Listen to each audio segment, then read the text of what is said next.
emergency for the first time in about... This is Jim, and Receiving this message.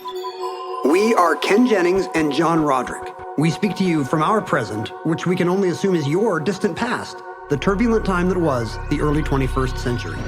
Fearing the great cataclysm that will surely befall our civilization, we began this monumental reference of strange and obscure human knowledge. These recordings represent our attempt to compile and preserve wonders and esoterica that would otherwise be lost. So whether you're listening from an advanced civilization or have just reinvented the technology to decrypt our transmissions, this is our legacy to you. This is our time capsule. This is the Omnibus.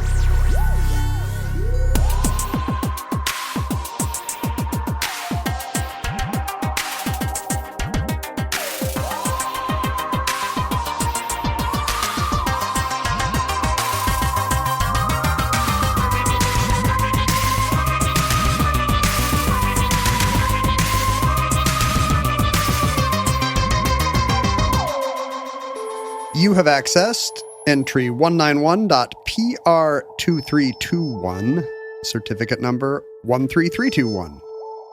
Cask 263.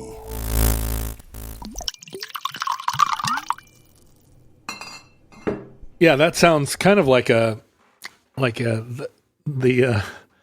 title of like a song on a Def Leppard record. Yeah, I was Cask trying to 263. think. It's definitely a big step up from Vortex 1. Yeah. Cask 263. Couldn't it be one of those early 2000s bands? It could, right? Or like a I early love Cask 263. early 70s sort of jazz rock record. Did I say it right? Is it 263 or is it 263? I would say Cask 263. Who died and made you Cask librarian? You know what? We're going to get some responses to this episode because although you and I, neither of us are, we don't drink alcohol. We don't. For various reasons. You have never had alcohol, is that right? Yeah, I'm sure it's... I mean, not in a cake. Yeah, I've had alcohol in food. I'm sure I've sipped a drink only to discover then that it wasn't virgin and sent it back.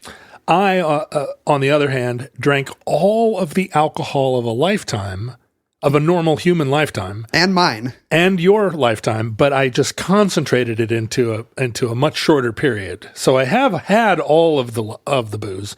It's just, I've just compressed it into a period between the ages of 15 and 26. Thank you for taking my. Thank you for doing my drinking for me. Yeah, you're welcome. Like the little kid that gets spanked for the crown prince or the dauphin. Yeah, exactly. When people say, "Ken, like how dare you not lift your share?" Oh, I was sowing my wild oats. I was just doing it as John Roderick. Actual oats. You were actually. I was having steel cut oatmeal. Yeah, sowing wild oats. Did you not know that Latter-day Saints actually they appoint a person to do all their drinking and partying for them, like a Shabbos goy? No, really? No, that is not true. You really had me going. Every religion's got its own little thing. I thought maybe you had, you got a couple of like Italians. We have to do our patriotic duty for the beer and liquor industries. Every drop we don't drink, somebody has to take care of. Well, the beer and liquor industries are, as you know, billion-dollar industries both. Big, what do we call them? Big booze. Big booze. But kind of unlike the beer industry, which has expanded in both breadth and depth, but it's harder to charge a pretty penny for a beer past a certain point, right? Because it's a beer. It's not like... What's the most you can get hipsters to pay for some... What's the most... hoppy, raspberry-ish... beer? It's got to be some sort of Belgian beer. With notes of sumac and Thai basil. Oh, you think you're being ridiculous, but we're going to get into that. I think I'm being ridiculous, but actually that's what Will Wheaton is drinking right now. Yeah, it's something that that smells like... It has sumac and Thai basil. Sumac. The world's most expensive beer, apparently, is Miller Lite? No. Yes. Oh, no, Miller High Life, right. It's Miller High Life, but from the 60s. It tastes exactly like a skunk. Let's see here. Brewdog The End of History, which is a Belgian blonde ale that apparently is served inside of a dead squirrel. I don't know if I'd pay extra for that. Oh, I'm not kidding. The bottles are inside taxidermied squirrels. It's a biodegradable festival of life. So it looks like a squirrel, but with a beer bottle coming out of it looks like you forced a beer bottle into a squirrel. It's really grotesque. Do you take off is it a screw top where you take off the head? Or? No, you pop the squirrel's head with eyes and ears and everything. It's all there. Are you drinking from the head or the tail? You're drinking from the mouth of the squirrel. I think that's correct. That seems like you don't want to drink out of its butt. No, that's good etiquette. Those dead squirrel bottles, these are really terrible. If you like, trigger alert, if you're not into what this sounds like, you're really not going to be into what it looks like. I have a kid who will not look at taxidermy, which means you can't go to any natural history museum dedicated before 1960. And we just went to some restaurant on Capitol Hill the other night, and only to find out that the whole thing had a hunting lodge theme. Yeah. And we had to seat my kid facing the corner. Had to run out screaming. Well, those are $765 per bottle. As we'll see, the bottle sometimes makes a difference in the price. Wait, the Lost Abbey Cable Car Creek is $900 a bottle. Wait a minute, this is one of those lists. I don't like paying by the word. I don't need a beer with a 6-word name. No, agreed. So especially if it has like a Doctor Who joke in it or whatever, however they name IPAs today. There are expensive beers, but in the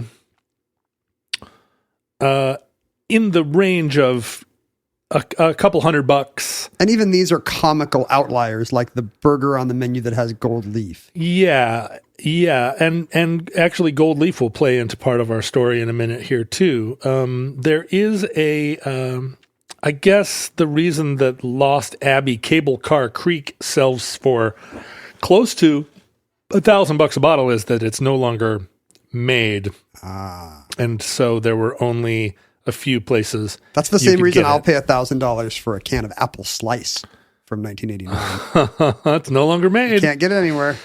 The transformation happened fairly recently where certain of these luxury consumables, comestibles, became investments in addition to their status as just something for rich people to burn money on.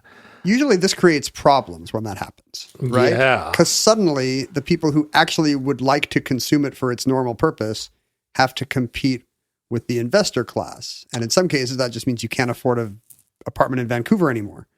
Yeah, well, and so there are the people that want to use the thing, right?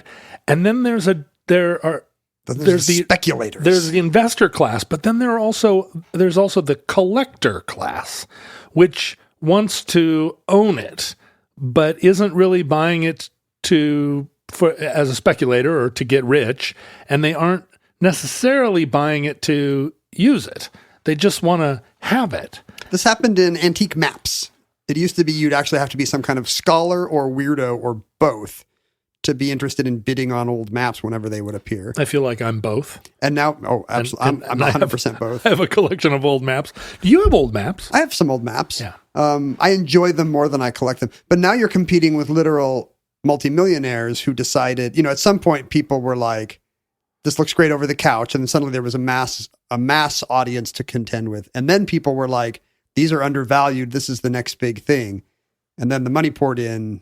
Yeah. And you can't actually get one because you love it, because you're competing with people who are like, this 17th century Portuguese map might double in value next year. Right. All those Viennese like rare booksellers started tearing apart their old atlases and for the color plate maps. People would actually steal them from libraries because, there'd be super valuable maps in these kind of unguarded books. So you just cough and then drag an X-Acto knife along a book. Oh, terrible. And librarians wouldn't know for years what had gone missing. Because nobody wanted to look at that old book. Yeah, how often do people look at the average book in a library? Oh, that's awful. So anyway, we're going to get a lot of response to this show because I know there are a lot of futurelings who are in the consuming class of spirits and beers and cigars, because and they'll drag themselves out of a pool of their own vomit for their depraved lifestyle to send off an angry missive. well, it's a style actually of bar now, the rare whiskey bar. Yeah. And you see them in Seattle, you see them everywhere you go, where the whole point of the bar is that they have 500 rare whiskeys, 500 bourbons, and you can go, and some of them, the ones up literally on the top shelf are hundreds of dollars for a shot of this whiskey. And it's a kind of it's a way people use to express connoisseurship, because And you want to be seen doing it, right? You could also buy that at auction, drink it at home with a jazz record playing. right. But you want to be seen as a person of status and taste. I mean, it's the thing about being a connoisseur, right? It's a social experience for a lot of people. I mean, I'm sure there are people who have extremely expensive tastes who really sit at home and out of a brandy snifter identify all the overtones of shoe leather or whatever in their thing. But to hold at bay the actual kind of hollowness and meaninglessness of any of this kind of pursuit, you have to have other people to distract you. And so there are so many people in this world. Let's just start there.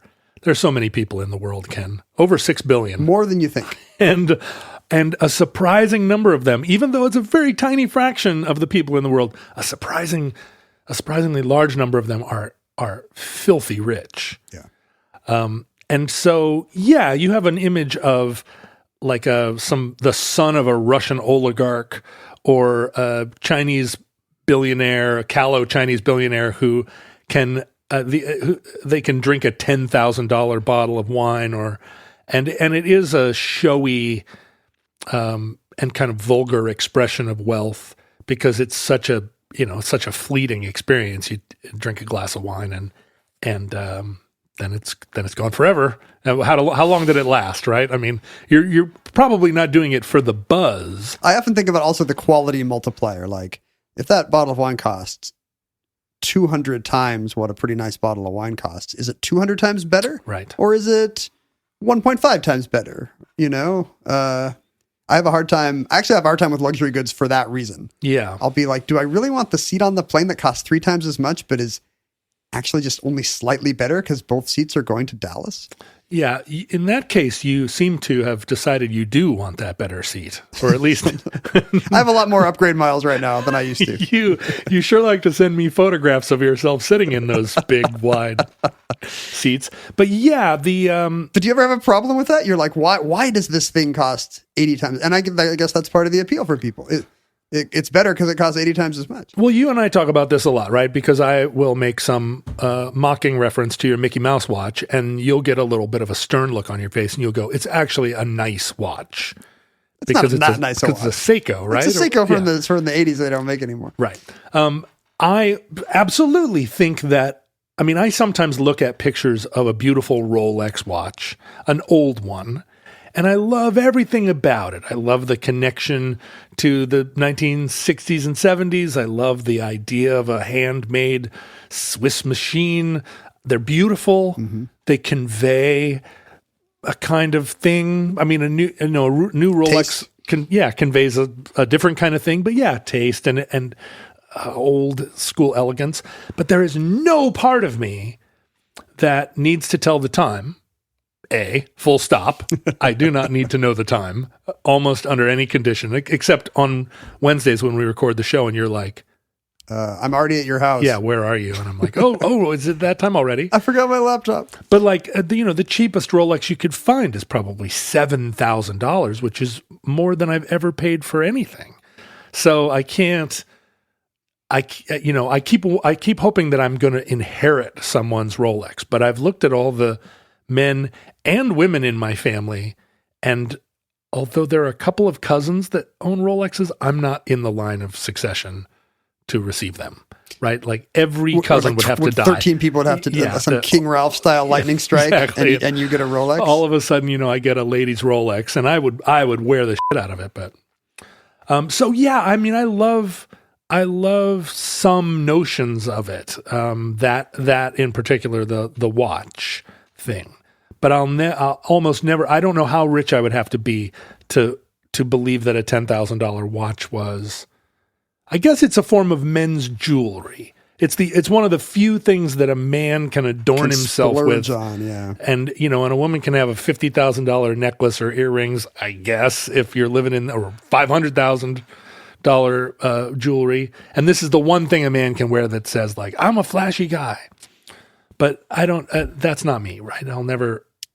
I would buy. Have you ever put anything in a hotel safe? No. Yeah. No. What? I look at them. They're fun to play with. You can set the combination. Beep, boop, beep, boop, beep, beep. Yeah, maybe I should put my phone in there and then you'd have to watch TBS. Well, yeah, watch Sex and the City, which is what you do in hotel rooms. But the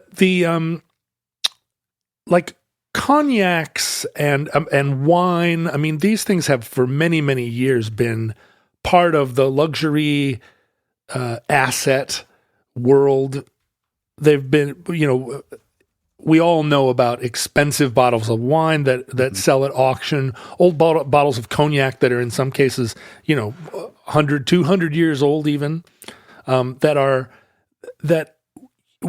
on somebody's bar or at somebody's dinner table would be a way of not just communicating that you're rich, but that you have exquisite taste, that you're a member of this illustrious class. It makes your party an event, right? We're going to taste the 1908. That's right. I'm just making this up from movies. Or you could like lure a friend downstairs and then brick them into the wall behind your wine cellar. Demontiano. That's another thing you could try. That's a wonderful thing. When you're sending out your invitations. You'll have a pit and a pendulum and an Amontillado. You can't do it more than once. Like, I feel like the cops would figure out pretty quick. These people keep disappearing after they check out this guy's wine cellar. That wine cellar, if I recall correctly, is pretty big. I mean, big enough that you could wall off a whole section of it just to like murder a dude. What if you walk into somebody's wine cellar and there's all these little cutouts on the wall, like little phone booth style things sticking out? Hey, go in here. It's right in there. Ladies, that's a red flag. It seems a little bit Game of Thronesy. Yeah. Yeah. Yeah. But that's where you're going to end up being when the White Walkers come. Just put them all adjacent to each other so that all the people buried alive, the skeletons buried alive are kind of all on the same wall. Right. So, the room will start to shrink slowly, but, not noticeably. Yeah. I mean, it's not to the eyes of the Venetian police force. It's not a John Wayne Gacy situation where you end up not being able to walk on the floor. No. We're going to get a lot of letters, I think, because this is a realm where people have, in any connoisseur situation, part of the appeal is there's a lot of information. There's a lot to digest. Expertise. Both literally and figuratively. Yeah, expertise. There's a lot of, there's a whole, it's things you can write magazine articles about. It's a world where the barrier to entry is actually pretty low because you can go to Trader Joe's and buy a bottle of $5 Chuck, or you can get a $20 bottle of wine, or you can get a $40 bottle of wine. And if you are interested in it but can't afford a $4,000 bottle of wine, you can still take an interest in wine. Mm-hmm. You can take an interest. There's something for every wallet and budget. That's right. And if you want to be in the nice watch game, you don't have to get a Patek Philippe. There are lots of entry level nice watches, right? And so booze and specifically whiskey has become a big place in the luxury comestible market, but also in the investment market and the collector market. And it's happened as actually surprisingly recently. Really? Yeah. Like whiskey is... Because you think of it as a very old school thing, somebody enjoying a very expensive bottle of wine. But not for investment purposes? Well, so wine, again, being a slightly different thing, like a wine cellar, a well-appointed cellar full of great vintages has been a sign of wealth and class for a long time. And you usually, and every... I don't want to like embarrass myself by trying to describe the wine market because, boy, that feels like 10 episodes of Omnibus. And we'd actually have to do some research, which we just But my uncle Cal had a vineyard in Oregon, and he had a vintage of wine called Knudsen Arath, and so all through my childhood, my uncle's winery and their wine, Knudsen Arath, was something that was on the dinner table in our family everywhere, and we would go down to Oregon to the winery, and he would have tastings, and he had in his home a giant cellar that had wines from around the world, and he had spent a lot of time in France learning the trade. He then got into champagne, and his brand of champagne was Argyle from Oregon, which became a very successful sparkling wine. It's not from the Champagne region of Oregon. It's not a champagne, but it's from whatever the hills there in Dundee. Yeah. And Argyle you can still buy. But now my cousins have gone and taken back the old vineyard. And was it abandoned and overgrown? No. What happened was they stopped making Knudsen Arath and they started selling the grapes. So they'd owned it the whole time, but they'd been selling the grapes to other. And so they've taken it all back. They took the house back from Arath himself just recently, and they've started Knudsen Vineyards, which is their new brand. I didn't know you had such a Scandinavian wing of your family. Knudsens. And so if you're listening and can find Knudsen wine, by all means, those are my first cousins. I don't drink, so I don't benefit from it. And obviously they're my first cousins, so they don't give me any money. And you have no idea if it's good or not. I don't, although I know it's good. It's well regarded. Yeah, and these are old grapes now. Uncle Cal started that. Is that good if they're old grapes? 60s? I usually call those raisins. No, they cut them down and plant new ones. But it's a well established vineyard, I guess. So I grew up around wine, and I remember going into my uncle's wine cellar and marveling at the old dusty bottles and these kind of exotic looking French, Chateau, the Mouton Rothschild and all this stuff where it evoked all the kind of feelings of like old Europe and unknowable distinctions in taste and color and all the people sitting at the table swishing their wine around in the glasses. Almost aristocracy. Yeah, it just felt like to me as a kid, this is what adulthood looks like. Yeah. This is what sophisticated people do. One day I'll graduate into this. When I was a kid, I thought A1 was very fancy because the label kind of looked like a wine label. Yeah, exactly. Put a little A1 steak sauce on there. No, you don't actually put some Heinz 57. We were at dinner the other night with some friends who knew the sommelier at this place, and so he was bringing over wine, and we were just kind of politely nodding or whatever. And he brought over one that had kind of the label kind of looked like not like an NFT, but it looked kind of like fun Etsy art. Yeah, it was like it had been like kind of potato stamp art, and I was like, wait, is this the thing now? Do wine labels not look like A1 sauce?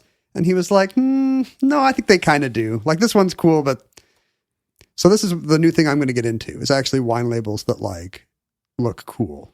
I was at a grocery store the other day and I saw a whole collection of wine for sale there that had Snoop Dogg's face on it. And it was not cheap wine. It was, more than $20 a bottle. And it was like Snoop Dogg wine. I went to this extremely cursed grocery store that we love near our house. And they had breakfast cereal with like Lil Yachty's face on it. Did you know you can now get Lil Yachty's Reese's Puffs? No. Like it's actually Lil Yachty's *S Reese's Puffs as if he has been part of the creative process. Right. It's of producing these Reese's signature Puffs. Yeah, puffs. I don't know I don't think he's changed the puffs in any way. Well, maybe he has. I don't want to claim that he hasn't. I mean, I'm embarrassed to say I don't know who Lil Yachty is. I've done a lot of things in my career, but this is the one I'm most proud of. I'm actually finally looking this up. Mm-hmm. Oh, he has a song called Reese's Puffs Rap. Oh, there you go. So he's on the record puffs as being but I don't know if they're I don't think they're different in any way. Like he's not.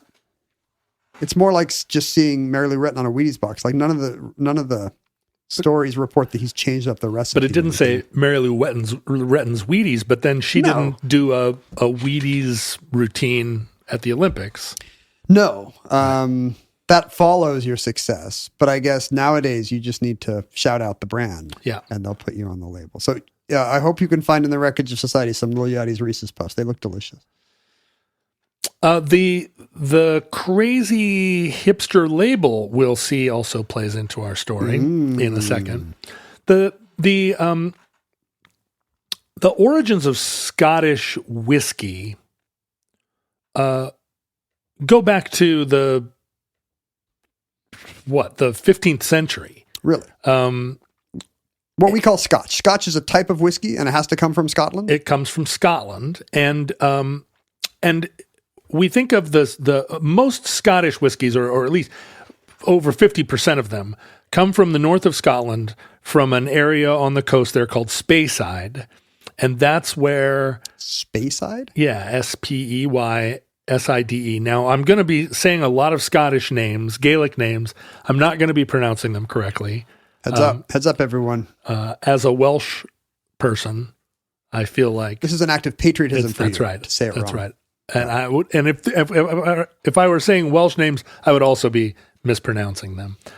But it was like every kind of spirit, they're easily moonshined. People were making whiskey in the north of Scotland because it was a place that they were growing a lot of. The legal reach was limited. Yeah, and they were growing a lot of grains there. It was reputedly the water in that part of Scotland has a very low mineral content, dissolved mineral content, so that I'm always skeptical when people say something special just because of the water. Yeah. It just seems like they can't actually explain why their bagels are not as, why your bagels are not as good. So they just appeal to water. So you don't believe that the artesian water of the artisans of the Olympia beer made it a special beer? An artisan would have to come out of the woods and explain this to me for me to believe this.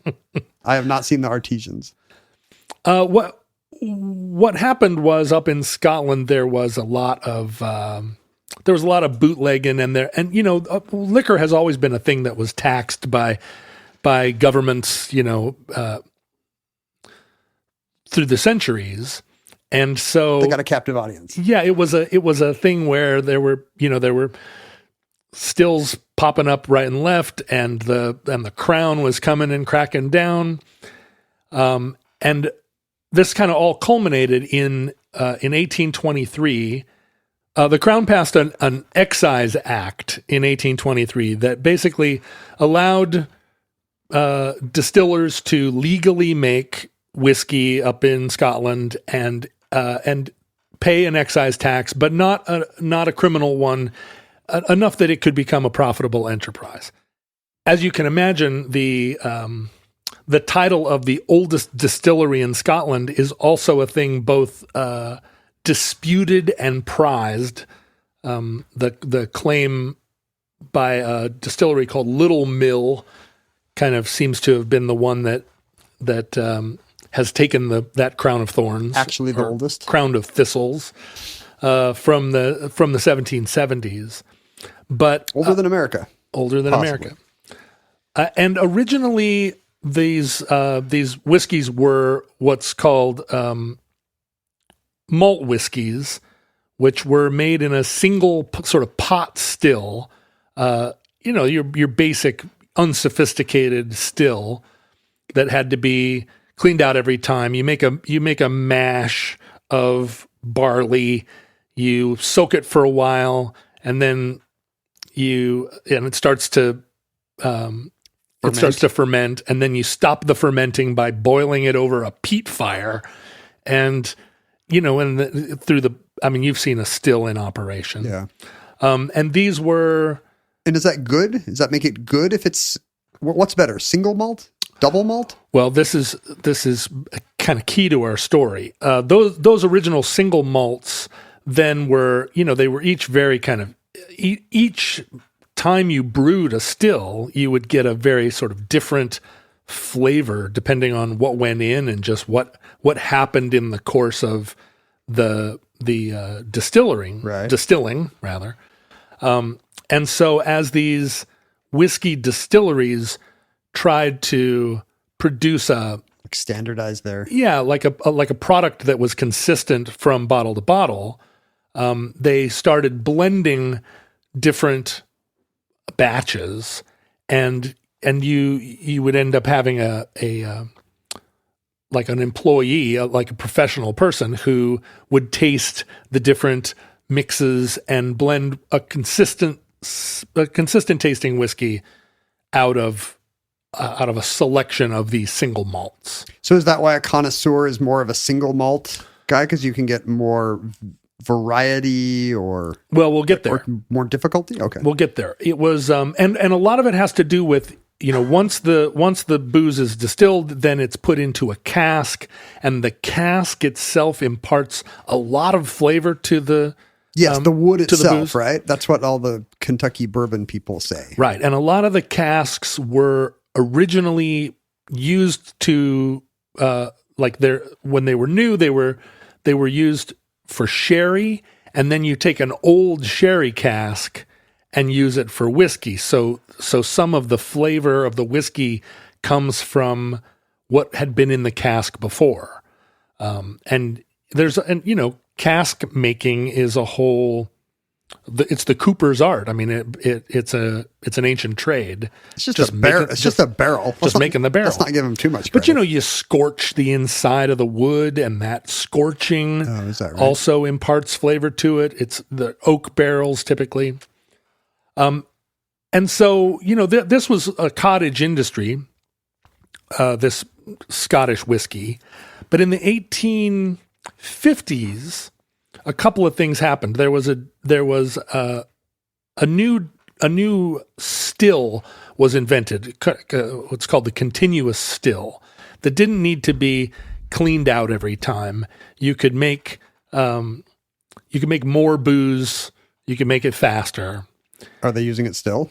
They are still using the still, and so there was a way now of producing kind of a cleaner, faster booze, and the rules changed, and you could now mix different kinds of liquor, different grains together into blended whiskeys and call it a Scottish whiskey. And so you got these it became much more popular and fashionable in the English culture of the 1850s to have a blended whiskey. It was a higher proof, it was a more reliable tasting product. And a couple of things happened right around this time. There was the Gladstone Spirit Act of 1860 kind of legalized the manufacture of a blended spirit, where you were kind of creating a liquor out of bits and parts, and in some ways just kind of putting raw booze or raw, like just grain alcohol into these other kind of. Is this kind of a lower grade product then, or not necessarily? We think of it that way now, but at the time, no, it was a higher grade. It was an industrial product.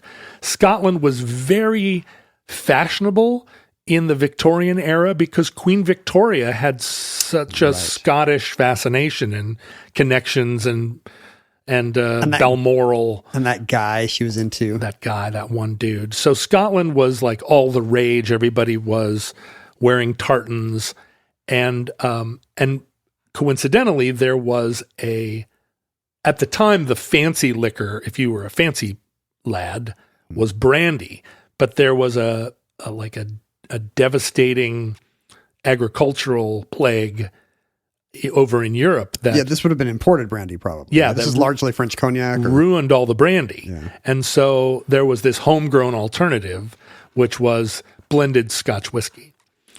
And that continued to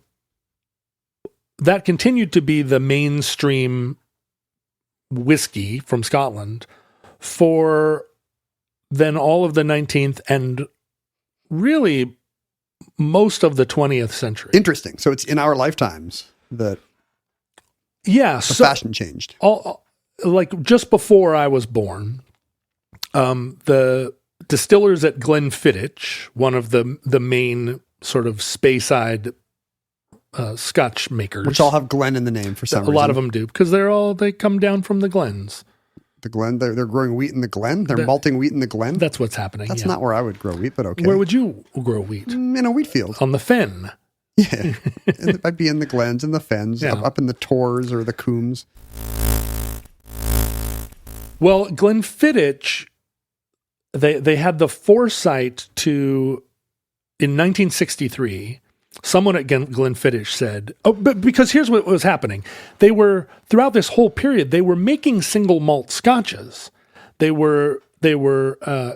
continued to use this pot distilled whiskey as a component of these blended whiskeys. So they were making single malt scotches, barreling them, and then letting the barrels sit in a warehouse. And then it's an ingredient. And it's an ingredient that has a lot of flavor, but it's an unpredictable kind of art form. And so these distilleries were full of, in some cases, decades old single malt scotches that were being that were often sold to other distilleries. It was just like having a kind of molasses or something. Sure. And it was Glenfiddich in 1963 that first reintroduced the idea of a single malt scotch that we're actually going to bottle. In a bottle. And even that was, it's still called a single malt if you are bottling a blend of single malt whiskeys from the same distillery. Oh, really? So it's not necessarily... A blended whiskey is going to have different distilleries mixed in. Blended whiskey is going to have booze from different places, different kinds. It's going to have different grains used. But if you take two barrels of single malt from different years even, you can combine them and it's still considered a single malt whiskey. Asterisk. Ken, there's also a term for if you combine two barrels into a single malt. Those are of the same distillery. Of the same distillery. Those are called double wood because it's two different barrels, and you can have triple wood. Triple wood, Ken. I have never had triple wood. No. But maybe if I tasted one of these. Maybe if you tasted one of these. So that means it's coming from three different casks. Three different casks. But in the early 1980s, this was still a very very small and a small world of connoisseurs, and it wasn't like a super big money thing. It was just, there's always going to be some weirdos that are into some weird exclusive thing. But in 1986, at the McLellan distillery in Scotland, and McLellan was a well-known supplier of barrels of single malt, but they weren't themselves. The McLellan was not a prized or well-known brand. Mm-hmm. It was one of dozens of dozens of small family-run companies that were making this kind of stuff, barrels of whiskey that then they sold on to other distillers. It's a manufacturer. They're not. Right. There's not any particular prestige in their brand. But a small group, a couple of the sons or a couple of the scions of the family, and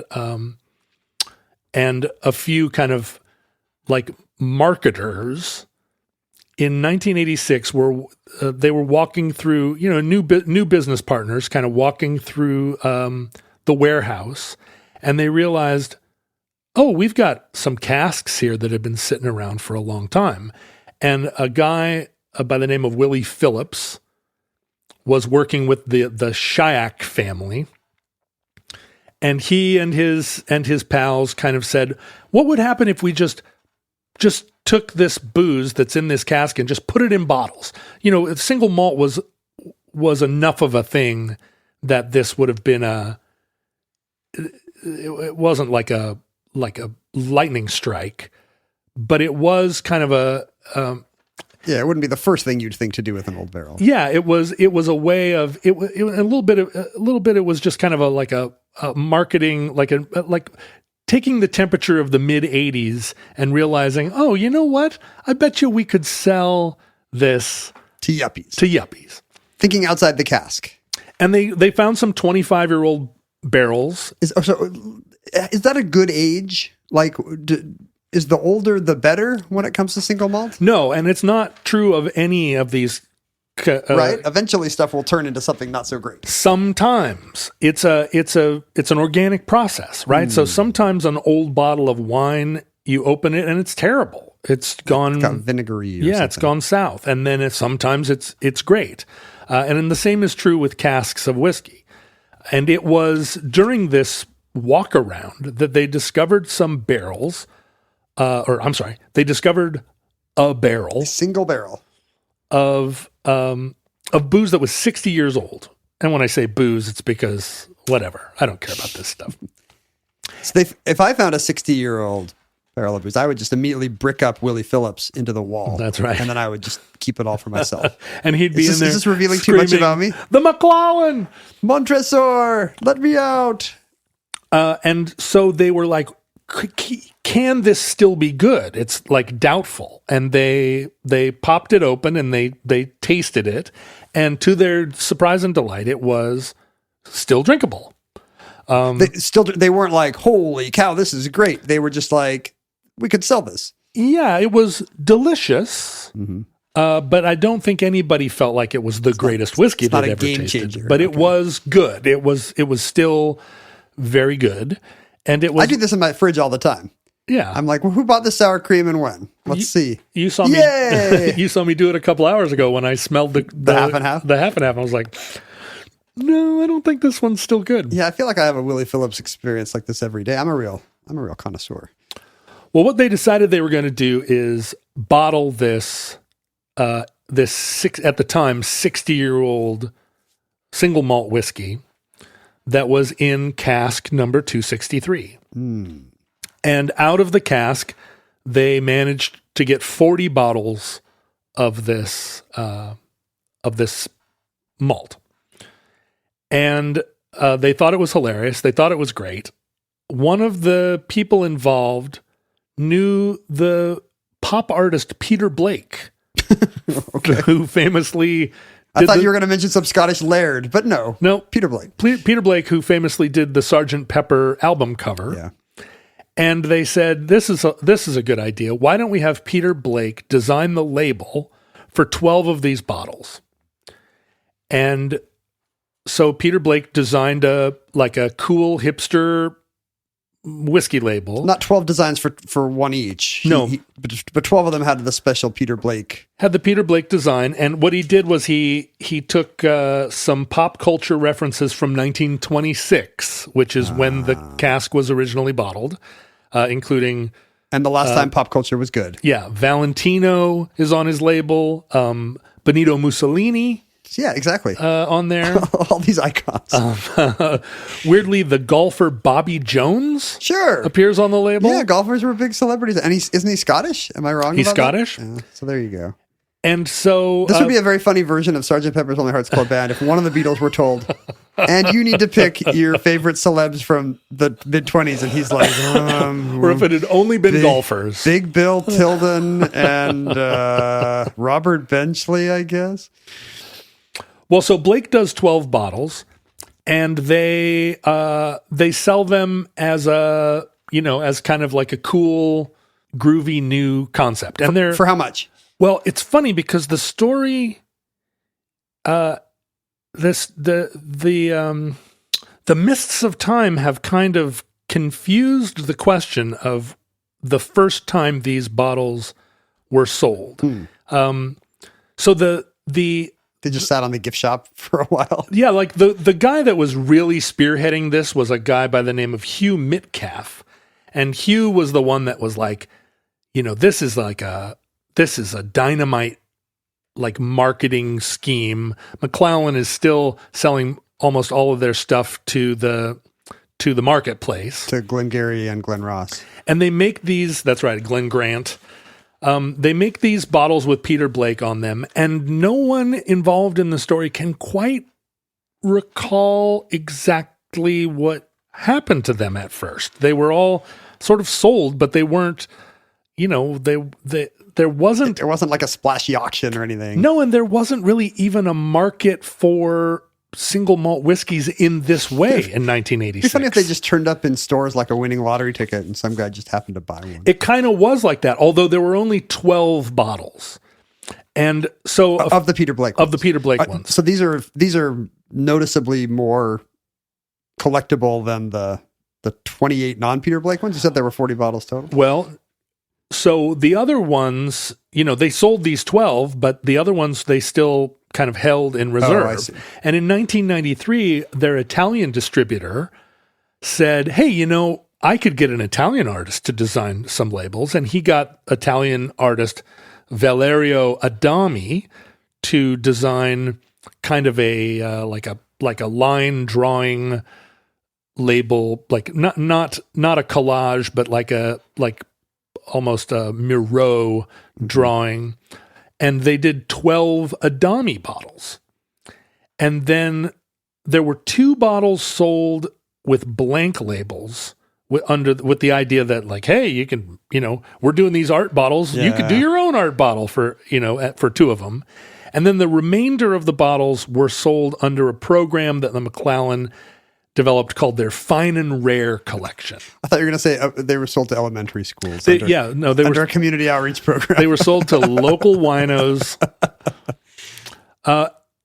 And the novelty of it was just that these were at the time 60, then 65-year-old bottles of single malt whiskey.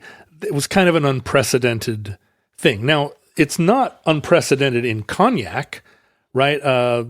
Just recently, a bottle of cognac that was 258 years old sold, and it's a risk, right? You assume it's good because other bottles of that same vintage have held up. Yeah, and it's at this bottle of cognac just last year sold for $144,000,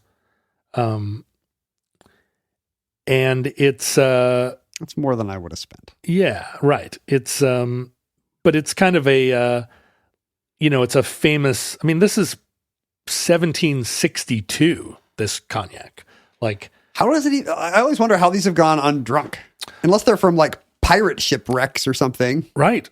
It's astonishing. It was just found on a shelf somewhere. Somebody has it. I mean, and probably it will remain undrunk. Probably 200 years from now, it will still be sitting on a shelf because somebody paid $144,000 for it. Oh, so people buy it.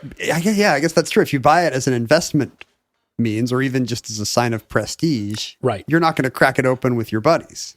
Well, in 1991, and one of the reasons that Valerio Adami was invited to dress up those 12 bottles was in 1991, a bottle with the Peter Blake label sold for £6,375. Suddenly there's a secondary market. Yeah, in a Glasgow like whiskey auction. And so the recognition that like, wait a minute, this 60-year-old bottle of whiskey is actually, it's made cool by the limited edition of the label. But in 1996, an Adami bottle sold for £12,000.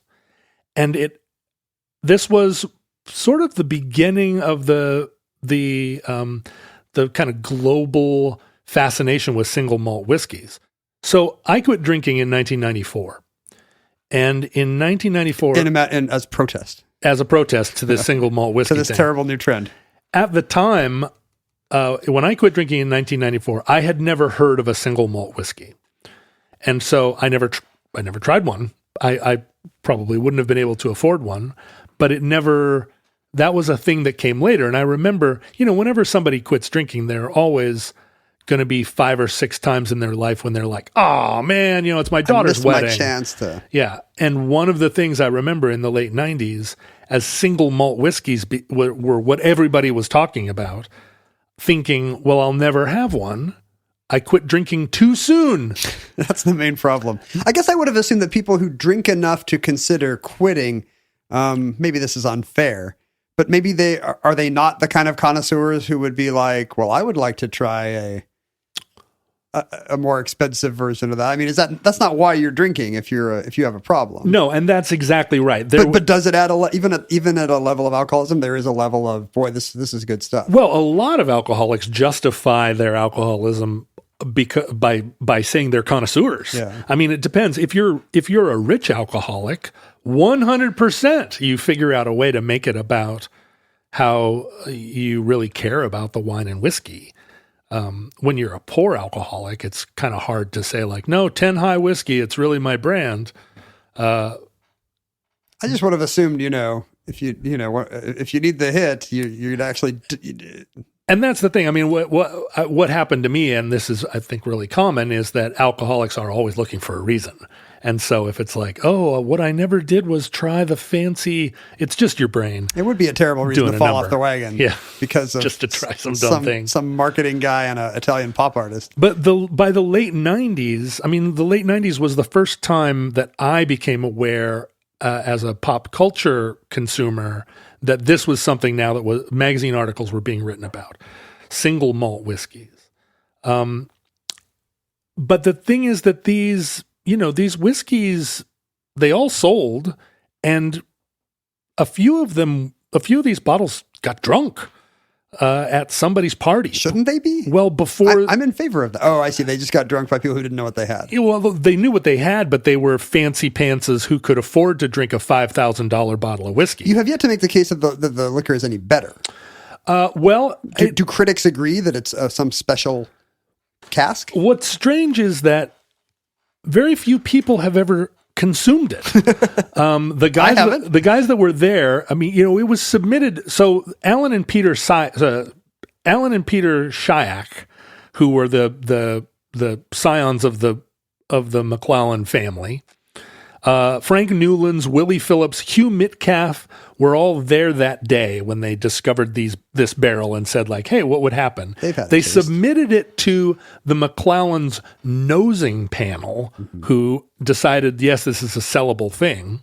But after that, the only people that have ever had it are the very, very few unknown rich weirdos who actually drank these bottles before they were worth what they ultimately came to be worth. And nowadays there's no douchey son of an oligarch crashing into a railing in his in his Bugatti. And there are those, but the value of the bottles has become so much greater as a collectible, a thing to sit on the shelf and be evidence of your superiority than even to be so like gross, so vulgar as to drink it. One critic who had tasted it described it thusly. He said it was not the best scotch he'd ever had.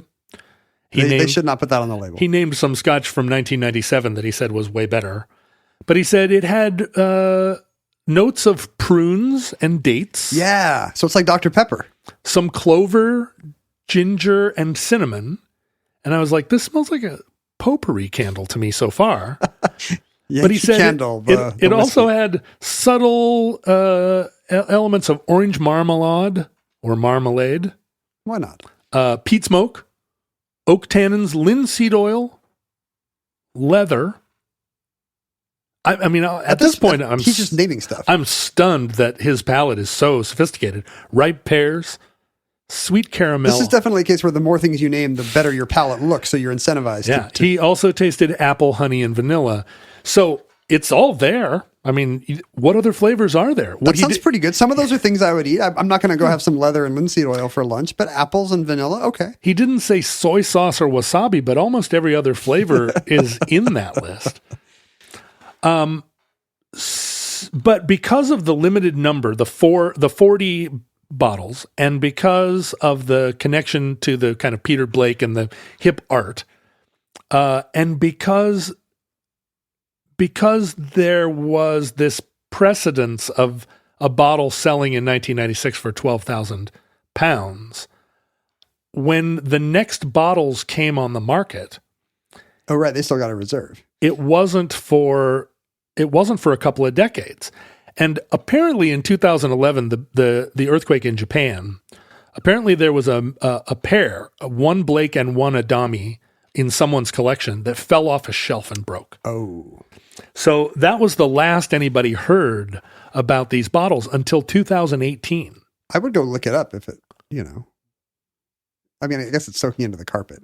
Well, and it's one of those things where if you're a collector, I'm sure you submit a claim to your insurance company, but it's pretty hard to value given that only a handful of these bottles have ever sold. This is an aside, but I heard recently that, do you have any memory of when Wheel of Fortune used to give out prizes? You'd solve the puzzle and you'd have to pick out furniture items from a carousel of decor. Yeah. Until your money was gone. Yeah. So often people would end up buying the lowest cost item because they'd, Chuck or Pat would make you keep buying until you did not have enough money, and then you would get a service merchandise gift certificate. And so people ended up with the lowest cost item in the showcase, which was often the ceramic Dalmatian. And after the Northridge quake, that LA quake in the, when was that, late 90s? When was the Northridge quake? Yeah. Suddenly, Wheel of Fortune started getting calls from past contestants whose ceramic Dalmatian had not survived the quake. Uh-oh. And they were, they got dozens of calls. Hey, I need to get a new Dalmatian and I can't find who. And of course, nobody had made them in years and years and years. Right. And all the Dalmatians are now gone. Although I did once see one in a closet of the Wheel of Fortune soundstage. Do you feel like they're worth a lot of money now? I wonder if there's an aftermarket for. Almost certainly. There's no temptation to drink it. Almost certainly there is. Let me ask you this. Maybe this is not something I want to get into too deeply with a recovering alcoholic, but is the experience of drinking, like my experience with hard liquor like that is that it's like an overwhelming taste. It's an overwhelming sensory experience, not akin to actually any kind of other thing you would put in your mouth. Right. So are you able to extract pleasurable, is it smooth enough that you can extract pleasurable notes of apple and vanilla or whatever? Yeah. Or is it? You also don't drink coffee, but coffee has undergone the same transformation, right? In the 1980s, most of the people I knew were still drinking Folgers Maxwell coffee. House, yeah. And it was only in the 90s that we saw in the United States this explosion of interest in coffee as a connoisseur item. And, but even though it's fire water in your mouth, it has, there's a lot of difference in different boozes. There's a lot of difference in the buzz that you get from gin or bourbon or wine. Your whole experience, the whole experience of the journey of drinking, the experience of drinking 4 glasses of wine and 4 shots of whiskey are like universes apart. There's also the cultural difference, right? Where, particularly now, single malt whiskey has a real kind of masculinity to it. It's a punchline that, Nick Offerman's character is going to love that stuff because that's what a man drinks. Is there anything about the quality of the drink itself that lends itself to that? Well, it's hard to drink. If you gave a sip of whiskey to a child, the child would glare at you with hateful eyes. I am the child in this story. To me, this is at odds with the nosing guy saying, oh, delightful! Right. Notes of maple or whatever. And the same is true with coffee or wasabi. All of these things are adult tastes. I don't think there's anyone in the world the first time they have wasabi who thinks this Give me more. is spectacular. I can't wait to put this on all of my raw fish.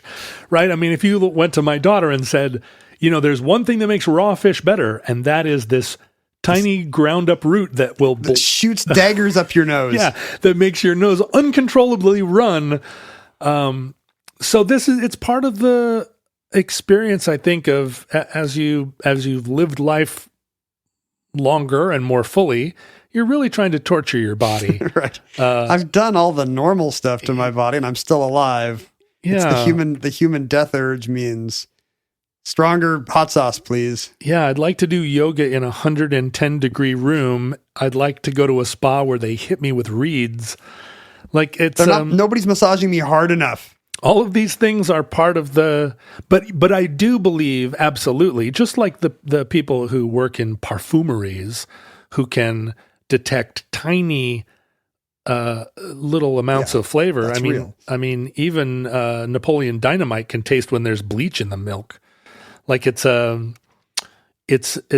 absolutely an aspect, and whether or not that connoisseurship, at what point, as you say, is it worth 200 times more? At what point also does being able to divine these micro differences, is it really anything more than a sport of the senses? Illusion? Or even if it's actual, what its value is, Right. it's very personal. To the end consumer. So fast forward to recent days, a pair of bottles, one of each, the Blake and the Adami, and clearly they're collected by wealthy people who kind of have large collections. A pair of them come for sale in 2018 at Sotheby's with an estimate of $200,000 or something for the two bottles, given how the market has sales. exploded. In the mid 80s, there were something like 30 single malts available in the world. Now there are hundreds and hundreds of them, too many to count. New ones come on the market every year. So they're running out of locks and Glens to name them after. No more Glens. They're making up fake locks at this point. These bottles end up selling for 1.2 million pounds. Oof. 2 bottles of this whiskey. The following year, a single bottle of it, and I think it's a Blake bottle, sells for $1.9 million. Yeah, once it becomes an investment item, the money comes in. At one point, the artist Michael Dillon paints one bottle along the way somewhere, and that sells at auction for $1.2 million. The prices have become depressed slightly. A bottle sold just this year in 2021, but it only fetched $1.4 million. Oh, time to jump in. So this is when you want to get on it. We're giving investment tips on the show now. But this has become now a global luxury marketplace. The single malt Scotch whiskey, and a lot of this is being driven by consumers in Asia, and there are a lot of Japanese whiskeys that obviously aren't Scotch, but they are part of this. You make it Suntory times. But is there some extra cachet of coolness that comes with their decades-old Scottish heritage for this new Chinese money? Well, yeah, because Cask 263 is kind of the originator. It's the rhyme animal, and it's also there's only 40 bottles, or there were only 40 bottles. It's unclear how many there are now. There's none that are unsold, right? McClellan's not holding on to any. McClellan doesn't have any. No, they all were gradually. I mean, they sold some of them as part of this fine and rare collection. I mean, obviously, I think they wish they'd kept a couple just like sitting around. I wish I'd bought Bitcoin 10 years ago too. But it's astonishing how much this has become. I mean, whiskey represents just the tourist money of people coming to Scotland to go on the whiskey trail. Is like 70 million pounds a year in industry. Wow. They don't need England. No, they don't. They could be an independent country. Don't tell them that. Go back to the EU and live on the whiskey money. Whiskey exports are a $4 billion industry for Scotland. And now, like, I think the most expensive Japanese whiskey is a whiskey by Karuizawa, I guess is how it's pronounced. That's a $312,000 bottle of whiskey called the Dragon. But there are also now collectors who have been collecting whiskey long enough that they've amassed enormous collections. The former son of the owners of Pepsi of Denver, the bottling plant, the bottling plant for Pepsi Cola in Denver, died recently at the age of 67. His name was Robert Gooding, and he had 3,900 bottles of single malt Scotch in his collection. I wonder if it's the kind of thing, with a lot of collections, just the idea that you have it and you can go peruse it is a big part of the pleasure. Right. And I wonder for a guy like this, if he's not even selecting the right one for a party, does he know he's never going to drink any of these?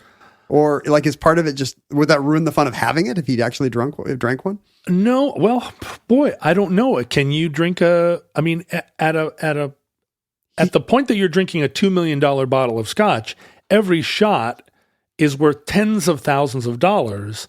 At what point is that just, it's like that hamburger with gold leaf. At what point are you just...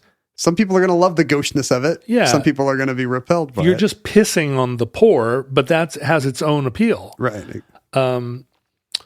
So, to give you some sense of the, by comparison, the most expensive bottle of wine ever sold was a bottle of Romani Conti. It was a bottle but what year? From 1995. Oh, really? And it was for $558,000. So 1/4 of the price of the Macallan. I would have assumed wine was the bigger and rarer market. The older, the 1945 Chateau Mouton Rothschild, which is a super cool, end of World War II Sure, that's bottle. The James Bond. $300,000 in auction. What's the reason for the difference? The smaller batches? Is it all just rarity? It's just, I think there are bottles of wine there's a bottle of wine called the Screaming Eagle from 1992 that sold for $500,000, and it doesn't have... Screaming Eagle sounds like malt liquor. I know, it sounds like it should have Snoop Dogg on it. It doesn't even have as many bottles as the Macallan. No, it's just that it has become a thing. But to give you another sense, in the cigar market, so this is really cool.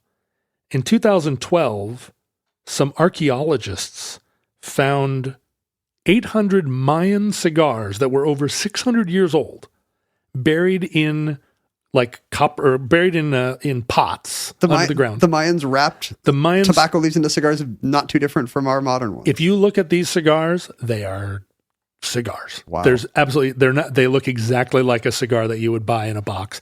And because they'd been buried in these ceramic pots underground, they were still good.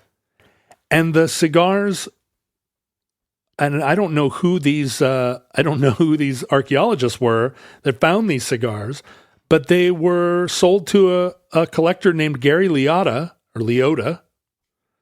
for $500,000. These 800 cigars, and Total. It seems like he probably got a good deal. That does seem like a good deal. At some point, they're not making any more Mayan cigars. At some point, he's just going to be selling those for tens of thousands each. Yeah, but there is a cigar called the Gurkha Royal Courtesan cigar, which is which each cigar is dipped in Remy Martin Black Pearl Louis XIII. They dip the cigar in the cognac, and it sells the cognac itself sells for $165,000 a bottle. So this is like having the little bit of caviar and the little bit of foie gras on your gold leaf burger. Exactly. Then the tobacco is grown in the Himalayas. When they were growing the tobacco, they only water the tobacco with Fiji water. Fiji water. That's the best water? Is that what the artisans told them? Apparently, that's what they were using in the Himalayas. They wrap the cigar in gold leaf. The band is embellished with 5 carats of diamonds, and when the cigar rollers roll the cigar, they're blindfolded so that their senses are heightened to roll the perfect cigar using only their sense of smell and their fingers. And that cigar, the Gurkha Royal Courtesan, sells for $1 million a piece. Let me tell you a funny story along those lines. Flint, Michigan still doesn't have drinking water. And that concludes Cask 263, entry 191.PR2321, certificate number 13321 in the omnibus. In hindsight, I can't believe we got out of that with no, this is why we can't tax the rates. Well, you got it there. This is why we can't tax the rates, John. They'll stop dipping their cigars in Remy Martin. Look, our civilization is clearly doomed, as this entry should have told you. Digging through the rubble, you may find evidence of social media. We were at Omnibus Project. I'm at Ken Jennings. My co-host here is at John Roderick. Check out his archive and or Patreon. We could be emailed at theomnibusproject@gmail.com. Contemporary listeners found each other at the Futurelings communities on Facebook and Reddit and Discord and whatnot. Do you think people are going to start sending us single malt scotch after they hear this? Well, just be aware that we don't drink, so it would only be a collector thing. But I'm totally into collecting some weird thing. I would start fires with it if somebody sent me super valuable. Boom. Oh, we got a package here from. You can send us physical artifacts. It doesn't have to be cigars that have been through a civet's butt or whatever. I've had that. The coffee? I've had the coffee through a civet's butt. I got Jonathan Colton bought me a $15 cup of coffee one time back when you could still get civet butt coffee for $15. Those were the days. And let me tell you, it was incredible. Oh, really? You could taste every penny. It wasn't the taste, it was the buzz. It was such a radical buzz. I was flying. Very into it. This is from Chris Martin, presumably not of Coldplay fame. He said, Johnny, apparently he gave you a heads up that he was going to send you a pair of pants. And he did. Whoa, hello. Did you not hear that Chris was going to send you a pair of pants? Well, I don't know how long ago Chris would have sent it. It was a message on your Patreon. Oh, I do remember these. These are U.S. Navy official uniform pants because I have a U.S. Navy officer's tunic, and these are the pants that go with it. That's great. I hope that they fit. In all fairness, he wanted to make sure I didn't get left out. So he included a season brochure for his theater company, Stockton Civic Theater. Lucky you. It is looking like a great season. So let me just run down what Stockton Civic Theater has for us in the year ahead. We're too late for Something Rotten, the Renaissance, the Shakespeare musical with the Carrie Kirkpatrick score. By the time this airs, you can still catch the end of A Christmas Story at Stockton Civic Theater. Don't shoot your eye out. Then in the spring, game show, The Comedy You Play. I don't know what I think about my field being bastardized by musical theater, but okay. Mine certainly has. Thornton Wilder's The Skin of Our Teeth. That's kind of omnibusy if you know the play. Oh, and that's in April. And then in June and July, Gypsy. So let the Stockton Civic Theater entertain. I can't believe I'm giving him this promo after he sent me nothing and sent you a nice pair of dress white pants. Would you wear a set of Navy officers dress whites? No, but I'm also not going to go to Thornton Wilder in Stockton, California. So it's the same. Thank you so much, Chris. Again, did I say the address? You can send stuff to P.O. Box 55744, Shoreline, Washington 98155. The most important thing you could do to support the show would be to think to yourself, you know what? The guys are always mentioning their Patreon. All I would have to do is just go to patreon.com/omnibusproject and I could enjoy some of the perks that come with my membership. Yeah. It's as good as smoking a cigar dipped in cognac. Better. It's better. It's better than drinking coffee that's been through a civet rectum. Yeah, Yeah, I guess. It's better than just Longer lasting. some random single malt scotch that happens to have a pop art label. It's better than any of those things, and it comes in all. It's a product for all budgets. Yeah, if you have $1 million to spend on a single cigar, give Ken $500,000 and give me $500,000, and we'll give you 2 great shows a week plus an additional show every month. If you had the means, is there some insanely expensive item you would buy, like just the equivalent of a cigar dipped in brandy? Would you buy Amazing Spider-Man #1? Or? No, I mean, I obviously there are guitars that cost a lot of money, and some of them I would love to play, but I wouldn't want to own one. What a responsibility to own. I mean, some of that stuff. It would just make you nervous. Yeah, it feels like it would be nice if there were enough 59 Les Pauls that it wasn't a thing that no one that wasn't super rich could even touch. Like Mike McCready has one, but he got one when you could buy them for $100,000 instead of $750,000. But no, what would you? I mean, maybe if I had a bag of diamonds that I could wear around my neck, but I think that diamonds are fake rare. You want tanzanite. Yes. That's the diamond of tomorrow. I do. I want tanzanite. It's not too late. I don't know. Is anything you would want? I don't know. Maybe art, but it's the same thing. You just get worried if you have something too nice. Yeah. Like, hey, that's an actual Matisse sketch, but like, should it really be in your suburban house? Yeah. I mean, maybe. Shouldn't it be where everybody can see it? I don't know. There's a painting that used to hang. Well, I'll tell that story another time. There is one painting. What a cliffhanger. It'll come up. Better keep listening. Maybe you listened out of order. Distant future, and you already know what painting John is talking about. I don't. Future links from our vantage point in your distant past. We have no idea how long our civilization survived. We hope and pray that the catastrophe we fear may never come. But if the worst comes soon, this recording, like all our recordings, may have been our final word. But if Providence allows, we hope to be back with you soon for another entry in the Omnibus.